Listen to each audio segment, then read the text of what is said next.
Thank you. Now for the AfD group, Mr Farage. Well, Mr Cameron heads to Brussels tomorrow, I think, on Mission Impossible. But it is a remarkable debate to think that the European Union is talking about taking another trillion euros from European taxpayers, despite the fact that the accounts have not been signed off for 18 years in a row. If this was a company, the directors, or in this case the Commission, would all be in prison. But never mind, Mr Cameron will go and he will argue for a freeze. Or what he means by a freeze is the same over-bloated budget with increases for inflation. And that actually is the best, the very best, that he can achieve in these negotiations. I have no doubt he will actually come home with the UK taxpayer having an even bigger bill.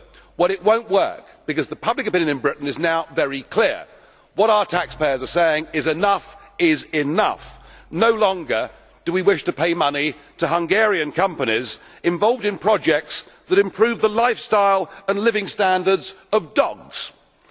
And our patience has completely snapped at such cultural absurdities as the €400,000 given to the Flying Gorillas dance troupe, who, using their own language of rhythm, music and gibberish — well, they'd fit in well here, wouldn't they — give performances such as the brilliant Smelly Foot Dance, with an acoustic score that includes some spectacular belching. No, I am not making it up. And I think the British public are angry at the fleets of chauffeur-driven cars, at the extravagant buildings and at the never-ending travelling circus that is the European Parliament. We pay £53 million a day to be a member of this organisation for no benefit whatsoever. Mr Cameron, when you come back from this Brussels summit, why don't you accept my challenge and let's have a proper, full debate in Britain on whether it's worth staying a member of this union or not. The last opinion polls over the weekend show that now, by a majority of 2 to 1, the British people now want us to leave this union and not to pay you a penny piece. Thank you.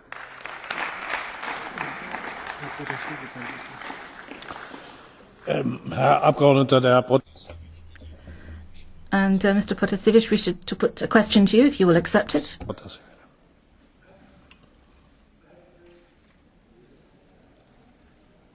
I have just a very simple question. If you do believe that this House is useless, why have you run for the seat in this House, and why are you coming every month here to Strasbourg to take part in our debates?